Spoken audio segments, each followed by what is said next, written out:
court as the undisputed queen of disco, scoring a phenomenal 11 gold records in just 5 short years. But since those heady days, her life has had its ups and downs, including battles with prescription drugs and a conversion to born-again Christianity. Now on the comeback trail with the release of a new album, Summer, however, finds herself still haunted by a controversy that began some 10 years ago, when she allegedly made remarks that AIDS was God's way of punishing homosexuals. In a very candid interview with Nancy Collins, Donna Summer sets the record straight. You know, you've had some problems in the last few years about some statements you made about AIDS to people. And one of them was, supposedly you said that AIDS has been sent by God to punish homosexuals. Now, I want you to look at me, and I want you to really hear me when I say this. I never said that. That is a rumor that has been perpetrated by someone who was obviously having a problem that day. Anything that I even remotely said pertaining to AIDS at the time was said in total ignorance to what AIDS even was. I thought it was the exact same thing as herpes. I had no idea that people died from AIDS. I had no idea really what it was. This had to be at least 10 years ago. Well, it's interesting, isn't it, that, you know, almost 10 years later, it's still... They're still talking. And I have sent apologies as far as if there is a misunderstanding, then it certainly was not my desire. I've done everything that I can. And if at this point, people do not choose to forgive, it isn't in my hands. A spokeswoman for Donna Summer says the singer plans to file a multi-million-dollar libel suit in relation to the publication of statements attributed to her about AIDS and homosexuals. This article also hurts people that I happen to love very much, very, very deeply. Donna Summer is also on the counterattack. She's launched a libel suit against New York Magazine for an article it printed saying she was anti-gay. If somebody wants to, print gossip, that's one thing. They need to let you know this is supposedly true, or there's some room for doubt, but they printed it as fact, and then it's an absolute lie. Summer says it's no coincidence that the article appeared just as she was releasing her latest album. Her lawsuit seeks in excess of $50 million in damages, but she says her real goal is to restore her reputation. The big part is I don't like walking into some place and seeing someone and having them look at me with that questioning look. You really hate me? I hate no one. I hate no one. Donna says she's received death threats and hate mail as a result of the article, but New York Magazine won't print a retraction. When people who represented the company were asked, what they thought about the whole situation, we were told that they were not out to be honest. They were out basically to sell magazines at my expense, and at the expense of my life. I don't think that's funny. Donna, you know something about controversy. We're going to talk about Clarence Thomas, but you've been in the middle of a controversy. You want to talk about that? Well, let's put it like this. I can only say so much about the whole issue because I'm in the process of litigating the issue. I just think that when you're an American, you have a recourse. The recourse is to use the judicial system to do what you have to do. And in the past, I haven't done that. I've just figured, it'll go away, but it doesn't go away. It doesn't have to be true to survive. One of the reasons it doesn't go away is because when you do shows like this, hosts like me almost reiterate it and put it back in people's minds. Right. But I think it's important. Here you are live. Nobody can edit you, cut you off. Nobody can misquote you. What was it that you were alleged to have said, and what did you really say, and how do you feel about the issue of AIDS and homosexuals? Well, I don't even think, to ask someone that question is, to me, absurd in and of itself. Who on earth would say they think AIDS is wonderful? That's number one. Who would say something like that? I certainly would never, ever think it, nor would I say it. Number two, what was allegedly printed and in the newspaper was, not allegedly printed, was printed, was that I had commissioned someone to write a song and that I wouldn't record the song because it was an apology for what I supposedly had said some years before. That is not true. First of all, the song was recorded anywhere from 5 to 7 years ago. It was never meant to be on my present album. It was also never meant to be an apology. But what was said, Donna, what I heard, the first part I heard was that you were born-again Christian, and being enlightened, you realized or felt that AIDS was God's revenge on homosexuals because of their practices. I didn't say that. I didn't say that, nor do I think that. Because, honey, if we were under the state of judgment at this point, none of us would be here. That's the first thing. I don't believe that at all. What I do believe is that AIDS is a result of our own actions, whatever I don't even know how people get it, to tell you the truth. I mean, I don't know where it actually came from in the first place, monkeys or We're going to talk whatever, about that later in the you show know. with two kids, and one of whom has AIDS, Right. and he'll be showing that. And Tukey Smith will be here later, too, and she'll be talking about just how, you know, giving people some education on how it's supposedly contracted. But go ahead, I'm sorry. But I'm just saying that, you know, I don't know that much about it, and I probably know more than any other. But you didn't say what I said. Oh, you no, said. no, not at all. I wouldn't say that. It's not something that I don't think that way. Because a lot of gays have said, gee, we supported her, we loved her before she and was I still love them. I still love them. I am not their enemy. When you watched the Clarence Thomas hearings, you could feel some empathy for what was going on for both of them, absolutely. having been put in the spotlight and erroneously quoted. Absolutely. And if I said to you on TV, if I said to the audience that she robbed the bank last week, and someone cut in, and they heard that statement, and they went away, they think you were a bank I'd be robber. indicted for that probably for the rest Do you of understand yeah, what I I'm hear saying? you're saying? So it's and it's very difficult when people write these anonymous things about you, and nobody comes to the floor. Meet me on the floor. Let's talk about it face to face, and accuse me to my face. You can't. Well, how do you feel about it? Do you feel it's better to talk about it and remove the erroneous comment and correct it, or just to let it alone, let it go, hope that it'll go away? Some things you would think, well, anybody that knows me has got to know this. This is absurd.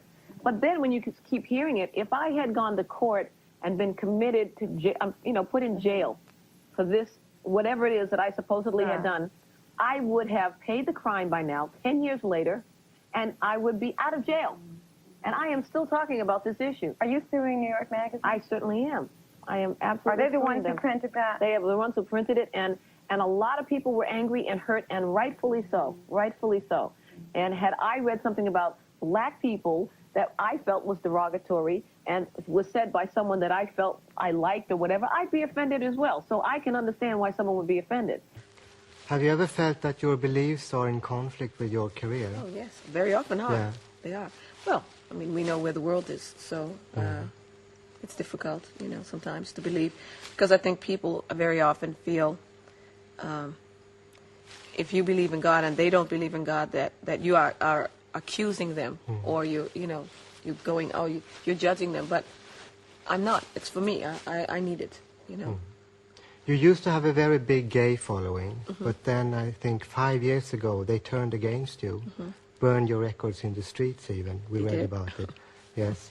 Why? What had happened? Well, it's just a long story. I can't even remember everything that happened. But after I became a Christian, there was a lot of different stories in the newspaper, and I didn't want anybody to have the wrong idea, like I was maybe going crazy or something. And so after one concert, I told some people, if you are interested, and I'll talk to you after the show. So about 500 people stayed, and I guess at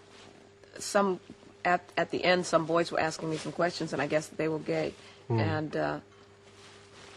I answered the questions, and then at some point, one of the boys got angry, and he started yelling back and forth to me, and and we said things back and forth to each other, but not really. I can't explain it. No. You never said that AIDS was God's punishment. He said it. Yes. He said that I said it, but that's not what I said. Has this been a rumor that has been hard to... It's been very, very difficult to put it to sleep, because, first of all, I don't believe that. No. And secondly, I didn't say it. And so a lot of times people would say, well, I want you to apologize. And I said, I can't apologize. I didn't do anything. And I'm not going to apologize to everybody. I didn't do anything. And I think if people know me, Donna, then they got to know that I'm a loving person. I barely ever even have an argument with anybody. So, it's got to kill itself. Because when I was first becoming famous, they said the gay community said I was a guy.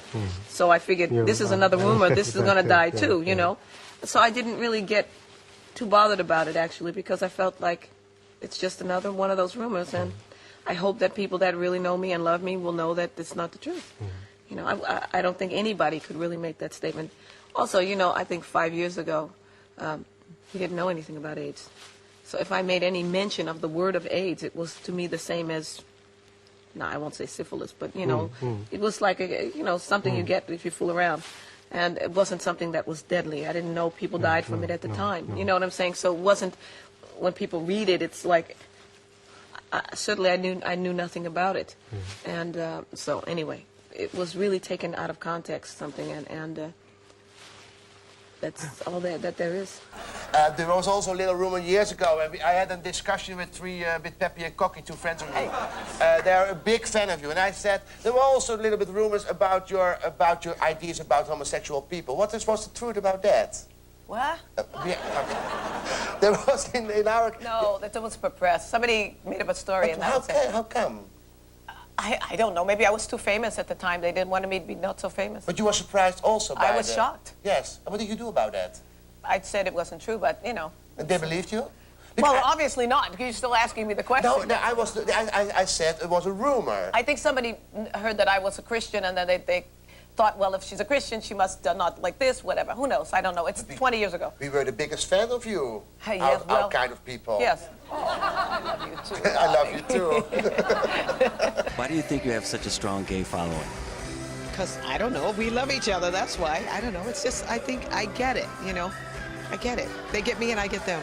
What else do I want to talk? You know, I was talking to Bill Cosby, and we have this remote that I'm going to play the second part of today. And he was talking about rumors in Hollywood and how some very ugly people create very ugly things. When they put out probably one of the ugliest rumors that I've ever heard of in Hollywood about you, how did you deal with that whole thing? Well, the unfortunate thing is when somebody says something bad about you, you can never defend yourself. I mean, you could tell the press, you can tell a million people, but there's always some oddball that doesn't know. And, you know, it could be that oddball that decides he wants to jump your kid or bomb your house, or, you know, it's like, well, wait a minute, I never said this in the first place, so, you know, get your story straight. It's just very difficult. It's hard, you know, because I'm a very people-oriented person. I grew up in a big family. We were not the wealthiest people in the world. We had to learn to survive. And I'm not a person that would, you know, that is out to hurt other people or put anybody down. Yeah. So when people make up stories, it's difficult. It's, you know, I went through it a couple of different times for different reasons, and I spent a lot of tearful nights, you know, a lot of sleepless nights, and it did not make my life feel very comfortable. Where does stuff like that come from? I mean, how does that kind of thing start? Misunderstandings, things people think you said, or hear a piece of a conversation. You know, it's like whispering something in someone's ear and then waiting until it goes around the table, and by the time it gets to the other end of the table, it's another story. Well, it's just...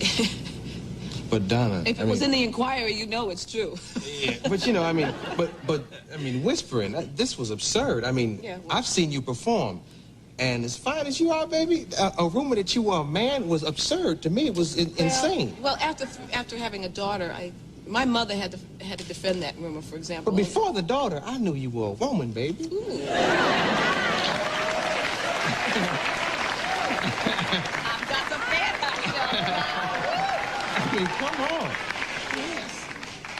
Where does that kind of stuff come from? Causes a girl to rock, honey. I mean, it's insane. It's insane. It sure is. But that's part of this business, I guess. Yes. Make me want to rock, honey. It's part of this business, I guess.